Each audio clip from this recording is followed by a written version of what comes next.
In the next 5 minutes, you will learn what transgender really means, how your gender and your sexuality are very different, and why we continue to be divided by needless misconceptions. Some of the biggest hot-button issues these days are the ever-changing ideas surrounding sexuality and transgendered individuals. Heated debates arise on all sides of this issue, but the one common thread seems to be the level of misinformation that's out there. So today, we're going to learn a bit more about the differences between sex, gender, and sexual orientation. People often use these terms interchangeably, but there's a big difference. Sex refers to a person's physical sex organs and characteristics, while sexuality or sexual orientation refers to who that person is sexually attracted to. Then there's gender, which refers to an assumed identity based on the social constructs of masculine or feminine behaviors. This encompasses things like the clothes you wear, the toys you play with, which activities you prefer, and more. Unlike your sex, your gender isn't set in stone. It's merely what you perceive it to be. Like sexuality, gender is considered to be more of a spectrum. For example, even the manliest men have some characteristics that don't fit the typical masculine stereotype. Individuals who feel a disconnect between their sex and their gender are generally considered to be trans, either transgender or transsexual. Transgender refers to anyone who feels their gender identity doesn't match the sex they were assigned at birth. If that individual then gets or wishes to get medical intervention to transition from one sex to another, they are often called transsexual. One of the most pervasive misunderstandings regarding trans issues is that there are only two sexes or genders. As discussed earlier, it's first important to recognize that sex and gender are not the same thing and cannot be used interchangeably. It might seem straightforward, but the actual science isn't black and white. Cases like that of David Reimer show how sex and gender can interact to affect each other. Born a boy, David's sex was medically altered to female after a botched circumcision. Growing up, he constantly felt conflicted about his assigned gender, and at age 14, his family finally told him the truth.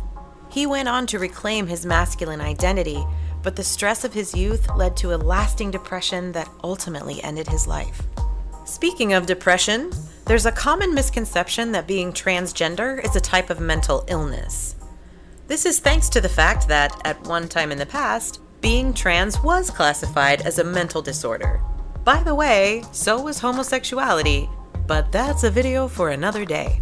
In recent years, medical professionals have come to rethink their stance, now recognizing that these erroneous classifications played an unfortunate role in the stigmatization of the trans community.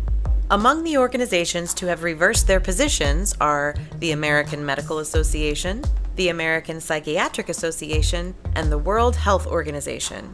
Instead of a disorder, transgendered individuals are now considered to have gender dysphoria, a state of emotional distress caused by a conflict between assigned gender and gender identity.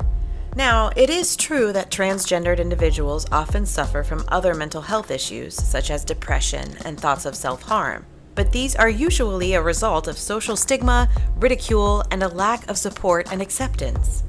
Like homosexuality, being transgender isn't a choice. Another common myth about the trans community is that they must all be gay.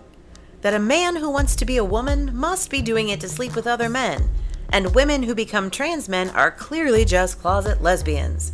But this argument is entirely flawed, especially because it assumes sexuality and gender are linked, and as we've already discussed, that's not true. For example, there are trans women who remain with the female partners they fell in love with when they were still men, and vice versa. Put simply, sexuality is who you go to bed with, while gender is who you go to bed as. Trans people, like all people, can fall anywhere on the spectrum of sexuality, and generally remain attracted to the same types of people they were attracted to before their transition.